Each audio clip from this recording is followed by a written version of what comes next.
photons. I don't have much time to talk, but I have to have some kind of introduction to strong light matter interactions. Basically, they can lead to all sorts of interesting phenomena. This is a figure from Jay Foley's paper. I think he's on this meeting. This was in JPCL this year, and he was using strong light matter interactions to increase the isomerization rates in this, what is this, diazobenzene. Whoops. There are many other interesting applications of strongly coupled photons to molecules inside cavities or near plasmonic materials. Most of these phenomena involve excited states, but there are some cases where you can modulate the properties of ground states. And for example, this paper mentions that they can change the spin crossover transition temperatures by placing a molecule in a cavity. So we started playing around with a couple cluster-based descriptions of molecules in cavities.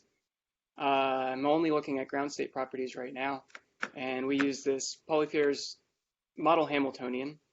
In this case, I've given the equation involving only one cavity mode in a Born-Oppenheimer approximation in something called a coherent state basis. And relative to the original model Hamiltonian, the coherent state basis, really all you end up with is shifting the dipole operator by its expectation value with respect to the reference function. So anyway, this thing has a normal electronic Hamiltonian. There's a cavity mode with some frequency.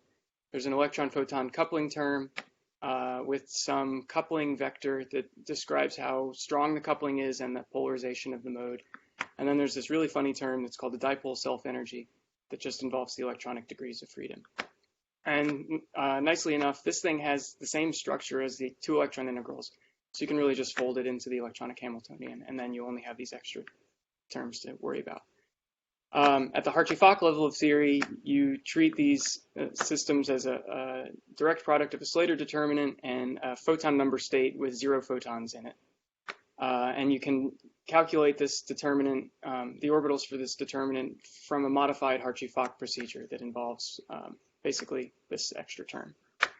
And then at the couple cluster level of theory, you have an exponential operator acting on this reference function. And the fun thing is now, instead of just electronic excitations, you can have photon excitations and coupled electron-photon excitations. So we use the QED CCSD-1 model from Koch from this year, which limits considerations to single and double electron excitations and single photon excitations. So you have your normal electronic cluster operator, a photon excitation operator, and then a coupled excitation operator. So you see you have creation annihilation operators for a fermion and a bosonic creation operator.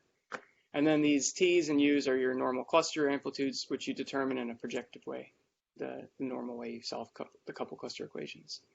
I have tools that anybody can play with if they want. You can call this any way you want, either Pythagorean Q or Pythagorean. I like the latter. But you can generate the working equations that I actually use to code this. Everything I've done is in a spin orbital basis. And then I've implemented this in that Hilbert package I mentioned, and you can read about it if you want. There's a preprint on the archive. And let's see, just to mention some other things about Hilbert. It's just a giant plugin to Sci4, and it has a ton of stuff in it that you might be interested in. These cavity QED methods. There's a whole bunch of pairing methods like doubly occupied CI and pair couple cluster doubles.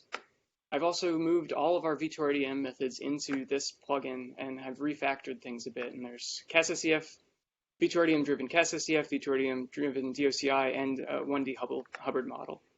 And also, there's a couple of semi-definite programming solvers in here that all operate via callback functions. So if you wanted to implement your own SDP, you could using these. And then in collaboration with Jay Foley, who already mentioned, we have a couple of finite jellium models that are kind of fun to play around with. Okay, so question, can a cavity modulate ground state properties in a molecular system?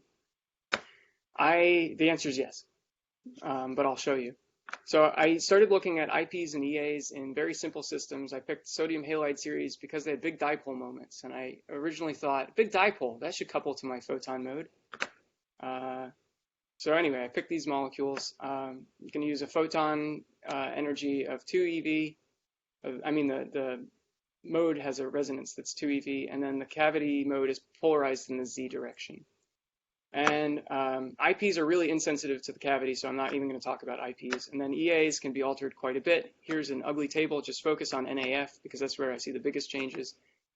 You can change the field-free EA by about 0.17 eV, which is not negligible. By placing the molecule in a cavity with a sufficiently strong coupling, this should be an experimentally reasonable, realizable value. And then the EAs change even more at the Hartree-Fock level of theory. You can change them by about 1/4 of an EV. So this really should highlight the importance of the electron-photon and electron-electron interactions in QED-CC, that the results are quite different from QED, Hartree-Fock and QED-CC. What's kind of fun is I picked these things because they had a big dipole moment, so they could couple to the cavity mode.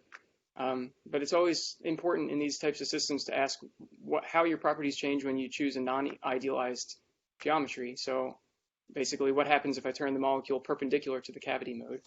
So here I'm changing the angle of my molecule and looking at the field-free values for the EAs, either from CCSD or Hartree-Fock. Those are in dashed lines. And then the cavity values with a coupling strength of 0.05. And you see that the EAs are modulated the most actually at the perpendicular geometry, which is kind of surprising. And at the Hartree-Fock level of theory, these things are really sensitive to the orientation of the molecule. And in this case, the EA changes by almost 0.4 eV, and the sign actually changes, predicted by Hartree-Fock. So that's kind of fun. And so the second to last slide I have is, can the displacement in the density tell us anything about what's going on?